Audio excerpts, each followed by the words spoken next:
Skype program or whatever. So I'm not sure what kind of glitches we're going to run into, but we'll go as usual program. We'll go about 10 minutes. We'll check the systems for about 10 minutes and make sure everybody's on. We've pretty much maxed out on the chat room. And I don't have my support here, as you can see from my backdrop, that I'm in the middle of my study museum, which is bulging at the seams right now. And this is only probably a third of my collection. My home here just cannot bear any more of it.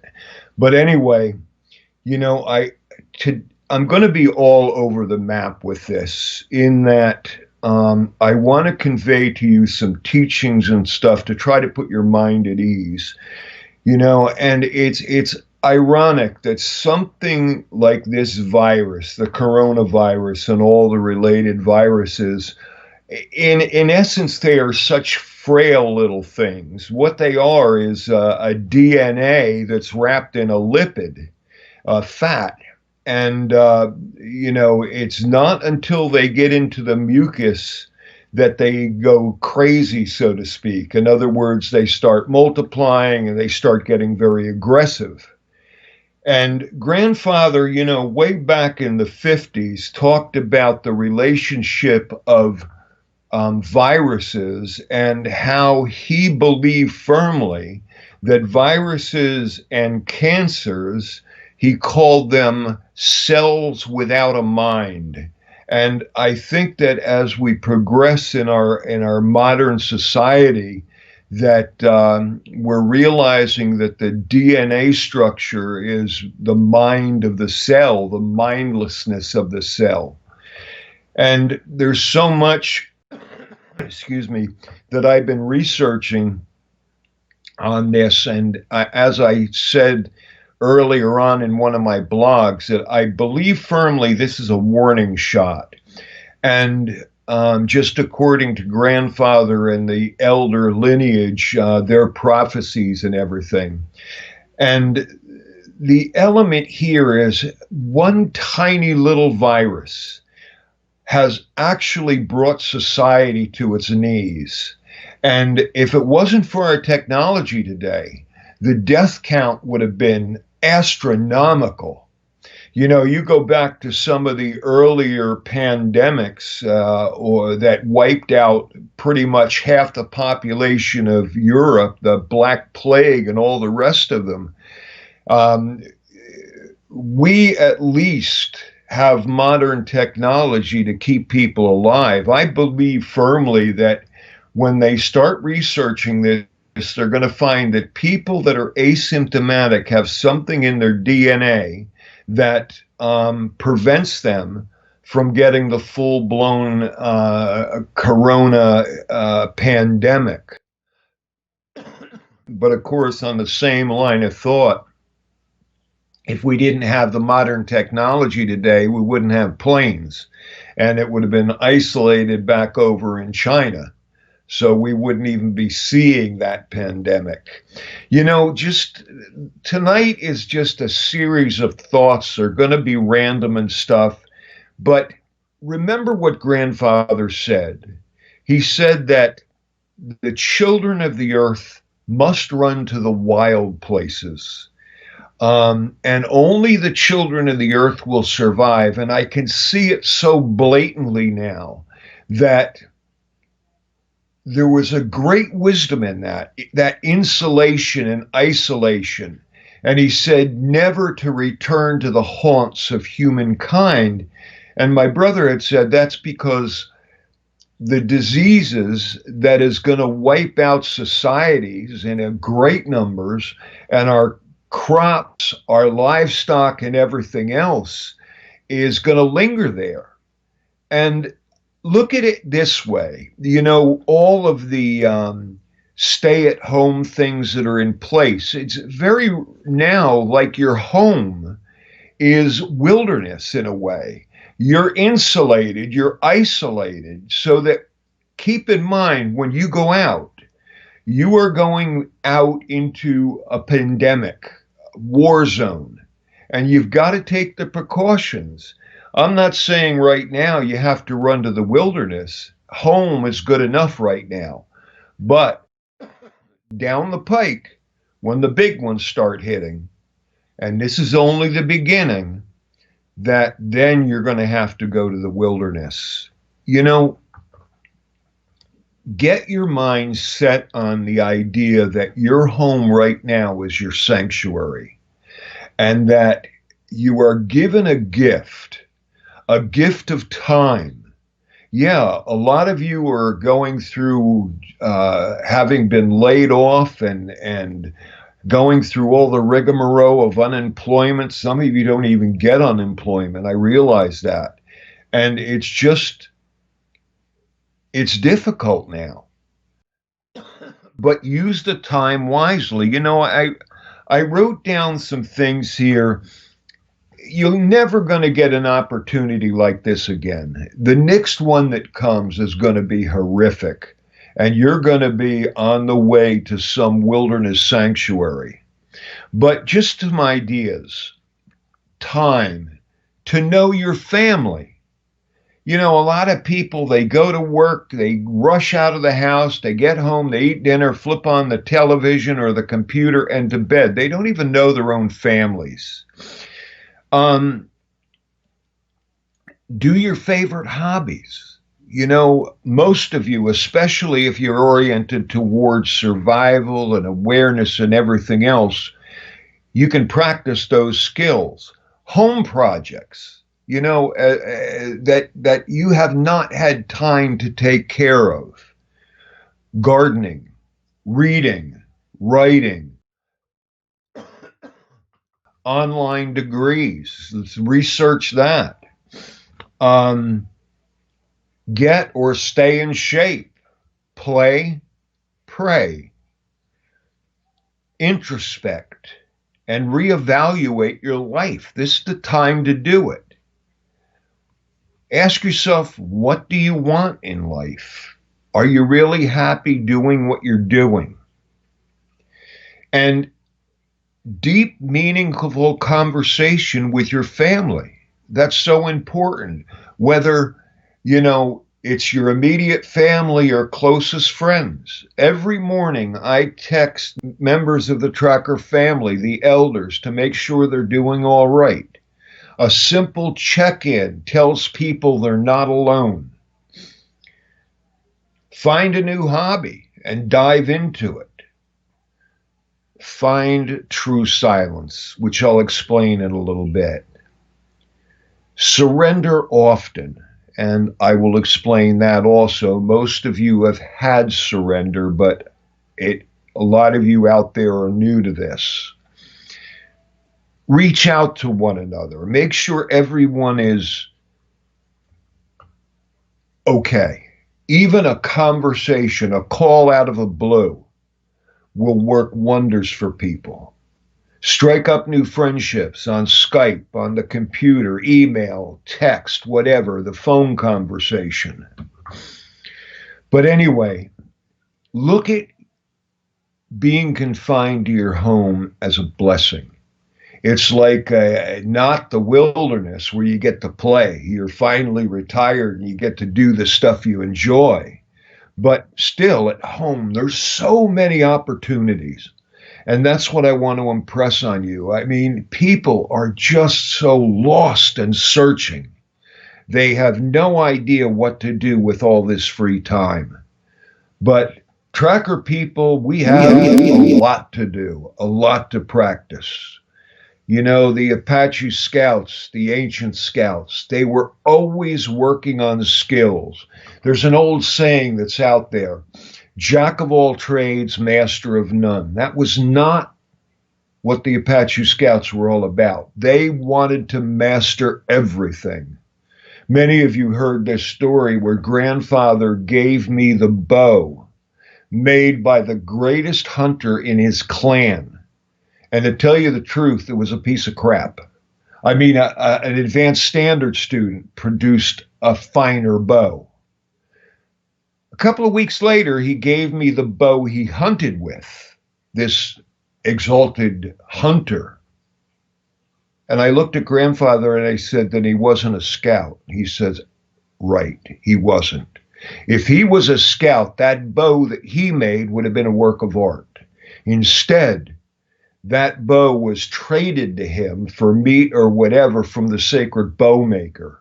You got to remember, tribes and clans had a division of labor where there was pottery makers, basket weavers, sacred fire keepers, bow makers, arrow makers, and all the rest.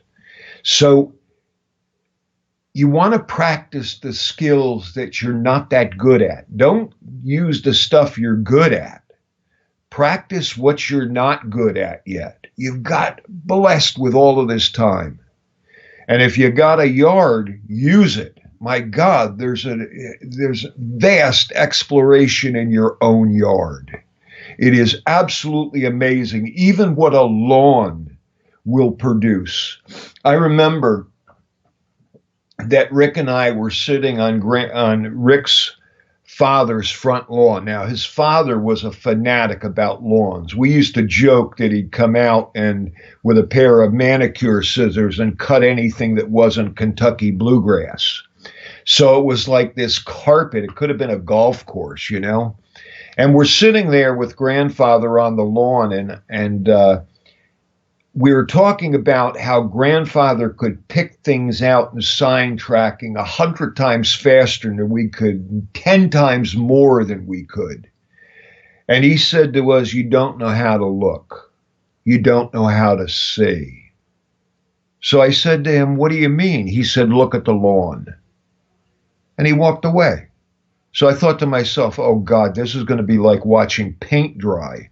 So Rick and I rolled over on our bellies and we started to part the grass, and holy mackerel, this was I remember about just after noon.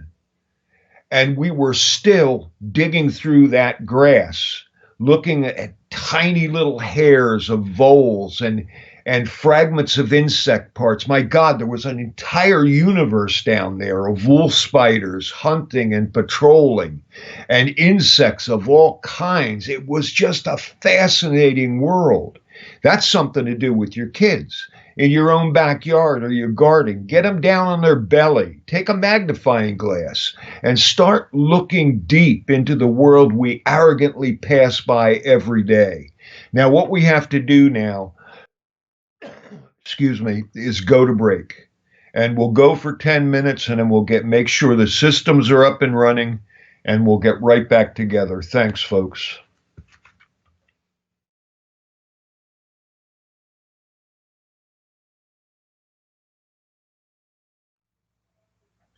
Hey, folks, welcome back. Now, one of the reasons that I'm doing this program is I want to teach you something. Now, for many of you out there, you've had this before, but I'm trying to reach the people who have never had this.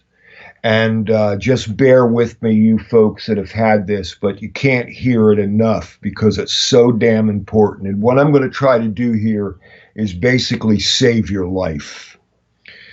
From the earliest days I was with grandfather, what he told Rick and I was a very important prayer that we were to utter at least twice a day. And I call it the warning prayer, or the prayer of warning. And my God, this will save your life or the life of your loved ones and closest friends if you can do this exactly as grandfather told me to do it. At least once or twice a day. I prefer twice. And any time you get a chance, you cry up to the Creator, the great mystery, to be warned if you're about to come in contact with any kind of danger, big or small. But it just cannot be words that fall flippantly from your lips. It's got to come from the core of your soul on a deep, visceral, hungering, yearning level that you need it more than you need to breathe, kind of a thing. And the more you do this and back it up, the more powerful it becomes. Now, what happens is that it is a universal prayer at first. It could be the warning that a member of your family is about to blunder into danger, or you might have to slow down when driving a car, but you don't know why, only to find out that somebody ran a red light. You have no idea how many times this has saved my life or saved me from really a horrible injury, especially when tracking a fugitive, because my inner vision would warn me before I'd blunder into it. Now, you begin to work on this system that's much like a barometer, where at first you get this feeling of unease, of something is not quite right. And it goes up and up and up in intensity to a full-blown almost panic. Whenever you're hit deep and viscerally with that kind of thing, what you want to do is surrender. And that is something Grandfather taught us right from the get-go, to surrender. Our minds are like a 600-pound gorilla sitting in the back of our heads, constantly yammering and critiquing and judging and labeling. And when you surrender, what you're doing is getting rid of all thought and all emotion. In fact, if you stretch it out, all time, destination, and expectation. But to surrender is simply to go to nothingness. And it is one of the most important elements Grandfather ever taught, because it is the foundation of so much that deals with philosophy, inner vision, the temples of the soul. When you are hit with that feeling, you'll be in your workaday world and suddenly you get a feeling of unease, or something isn't quite right, or moving up the scale a little bit to a more of a panic type of a situation. Simply at that moment, completely surrender. Let your mind go free of all thought, all emotion, and then what'll come back to you is the precipitator of that danger and its location. The more you do this prayer, the more intense that inner feeling is going to get. At first, it's going to be vague. A lot of times you'll be caught up in work or in play or in some other stressor that you won't pay attention to that deep nagging feeling unless it's way up on the barometric scale, so to speak. But eventually you'll fine tune it. One of the things that I'm going to be doing in part 2 of the pandemic workshop coming up at the end of the month is I'm going to expand on this area of the prayer of warning. I've only been able to scrape the surface of it in previous classes or in the first pandemic class. And I'm going to take it to the nth degree, which is going to eat up about 2 hours of that program, because you have no idea where you can take this. Now, to further this, once you get into what I call the universal prayer, dealing with any kind of a danger, whether it's mental, emotional, or physical, eventually you're going to find that this intensifies, like I said, but it's got to be a deep and visceral type of prayer, a yearning. It just cannot be words. It's got to be feeling. It's got to be emotion. It's got to be envisioned that you're warned. And I've gotten over the years so many letters back and emails from students telling how this has saved their life. Now, to be more specific, dealing with the pandemic at hand, after you do this for a couple of days, the universal prayer of warning, then you can get more specific and tag on to the bottom of that prayer when you're finishing, and especially warn me if I'm about to blunder into a dangerous situation where I'm coming close to the coronavirus or any other sickness for that matter. And you'll find that in short order, a week or two, you'll walk into a store and suddenly to buy food or whatever else, and you'll find that as you're reaching for something, your gut is going to scream at you, no, that kind of thing. You know, I cannot stress that prayer enough. And also, please teach it to your children, teach it to your family members and closest friends. It's one of the easiest things to do. Twice a day, to this day, at least I say that prayer 4 times a day. And it's especially gotten even more so in the past several weeks when things have gotten absolutely out of hand. You know, when you look at shutting down the physical mind, that overbearing gorilla in the back of your head that is constantly yammering, like I joke with students that say, and I say, you know, the one that's saying right now, I don't have a 600-pound gorilla in the back of my head. Yeah, it's that one. When you surrender, what comes back to you from the bottom of that nothingness is a direct connection to inner vision. That is the way the entire world of the spirit that moves in and through all things, the spirit world communicates to us in visions, dreams, signs, symbols, emotions, and feelings. And this is how we convey our feelings to the worlds beyond the flesh. We use envisioning, we use emotion and feeling. Those are the elements that get communication across. It's a two-way street. But surrender is like opening the door. And please, I beg you, go into that prayer twice a day, and suddenly it'll hit you, and you'll thank grandfather in the lineage. Keep in mind that none of this is mine. This is grandfather's. This is the lineage of elders. You can understand why the scouts so cherish this gift, because on a scouting mission, they relied on it heavily. Now, my voice is going. I got a lot more to cover. Let's take a quick break for maybe 5 to 7 minutes, and we'll get back together.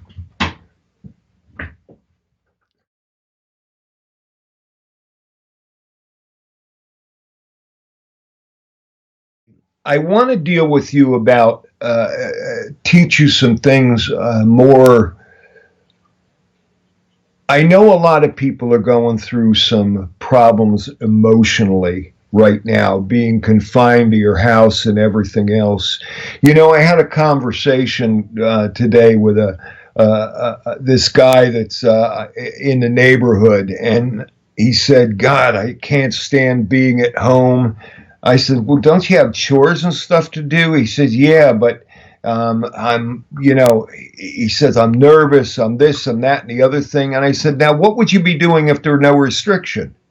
And he said, well, I'm retired, so, kind of doing what I'm doing now, except I can't go the places I want to go to. Well, where's the places you want to go to? A bar? And he goes, well, yeah, every once in a while, but I can't do that. So it's like I'm seeing this whole mental, emotional breakdown in people. One of the things you want to get to do is back away from yourself. In other words, emotional, detach yourself from yourself. I often tell people, you ever notice how easy it is to solve someone else's problems? They complain about a nasty boss at work or whatever else, and you simply say, get another job. Or they're in a bad relationship, get another relationship. It's easy for you to say because you're not emotionally attached to it. But when it comes to you, holy crap, it's a whole different ballgame. That's why I tell people the worst possible tracking case you'll ever be on is having to track a member of your own family. You'll be so emotionally caught up in it, you'll start second guessing yourself, and you'll shoot yourself in the foot.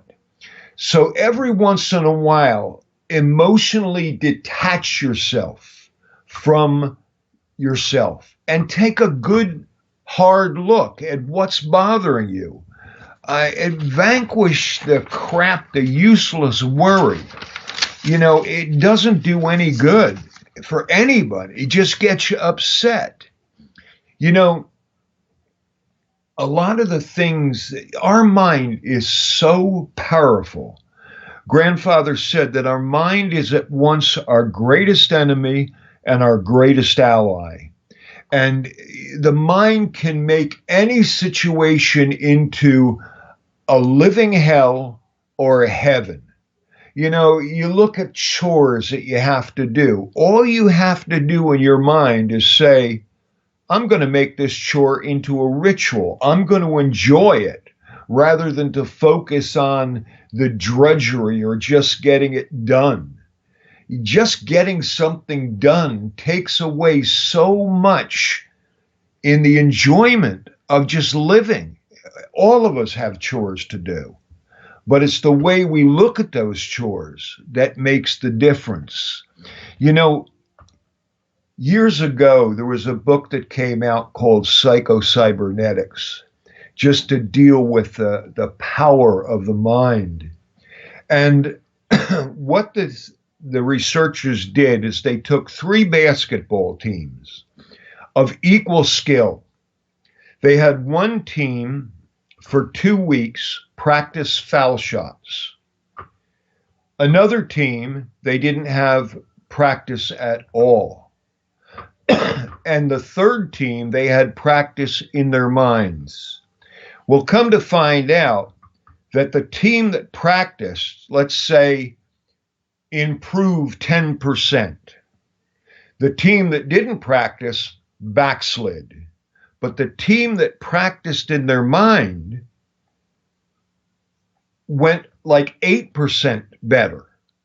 And they found that the more vivid they could make that envisioning or visualization, where the muscles move and everything else, the more real, the better that team that envisioned it did. In fact, at a couple of studies, they surpassed the teams that practiced that 2 hours a day or hour a day on foul shots. Think about what you can do with this with your free time at home. You can take something, for instance, that you can't do because you can't go into the woods. Like here in New Jersey, all the public lands are shut down. All the parks are shut down. All the rails to trails are shut down. So a lot of people live in apartments and stuff. They can't get out very much because their courtyards and stuff are virtually off limits. You can take a skill and practice that skill vividly in your mind. Let's say a hand drill. You haven't been able to get that damn thing going, or maybe once you got it going, but it was a struggle.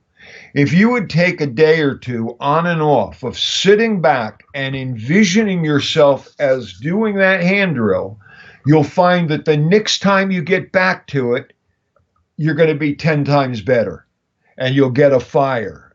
Keep that in mind when you can't get out to do something. The other thing is under the element of self-healing.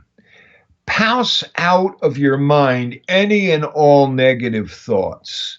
If you have to, go to surrender, because that gives you a space and time where you can nip those thoughts in a bud, kind of like be a fly on the wall and pay attention to what your thoughts are.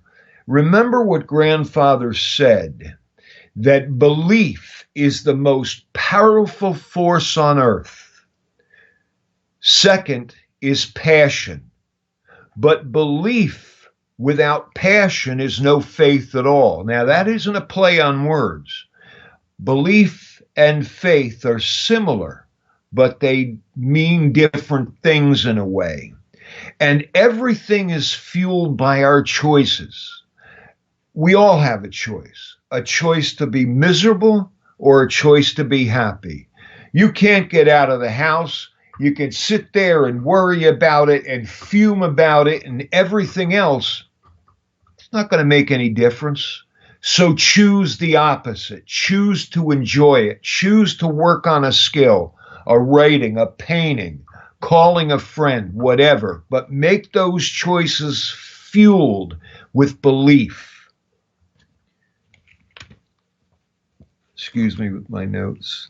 You know, as I was saying, the vulnerability of humankind, you know, we are brought to our knees now as a society, not as bad as it has been in years past with the Spanish flu, the bubonic plague, the Black Death, and all the rest of them, where huge sections of Europe were wiped out. I mean, this is just nothing compared to what was there. Half the world population wiped out. But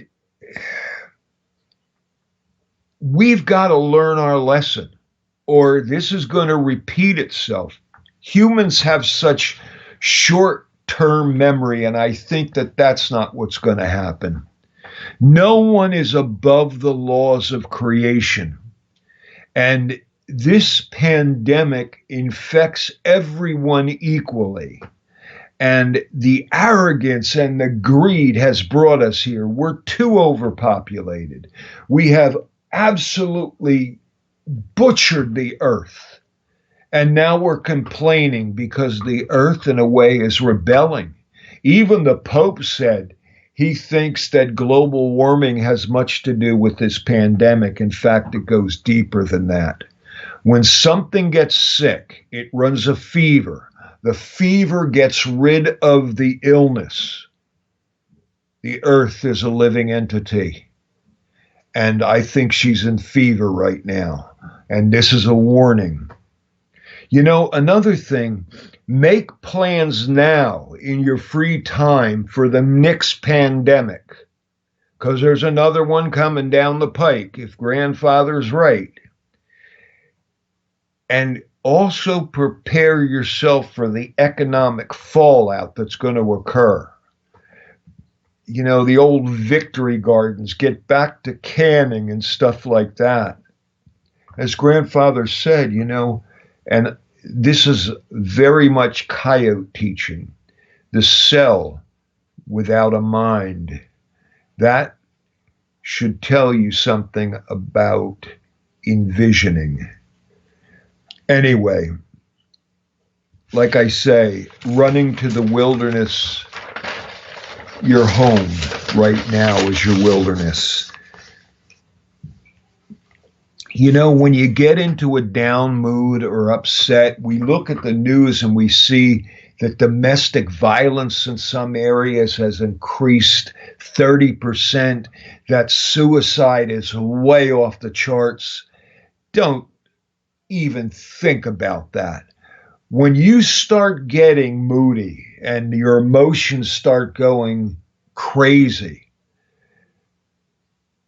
on a deep visceral level, ask yourself why. Why are you feeling miserable? Why are you upset? Why are you angry? Because that self-analysis is going to be so important in getting rid of that mood. Because most of the time, it doesn't make sense.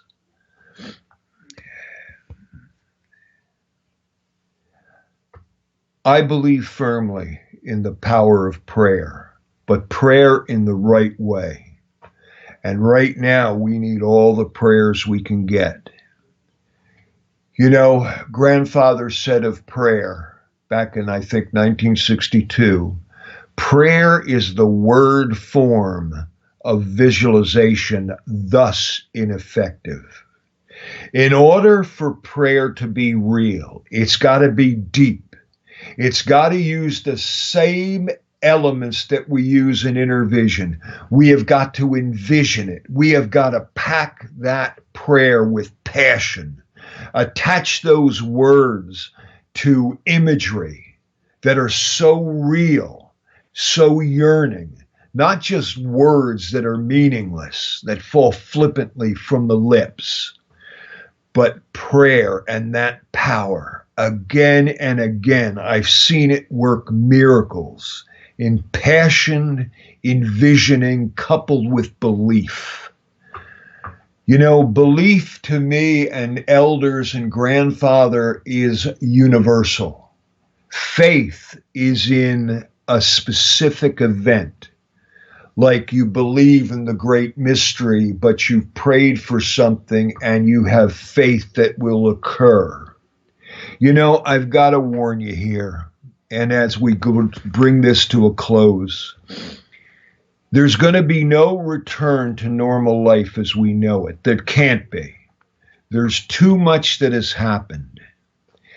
And people are so obsessed with breaking the quarantine. For what reasons, I have no idea why. They have to get out of the house. They have to run away. But there's the old saying, wherever you go, there you are. And they're searching for something they will never, ever find because it's gone. The quarantine forces people to look within, and they find themselves lost and searching. Chasing the past, not accepting the impermanence in life. Nothing lasts, nothing at all.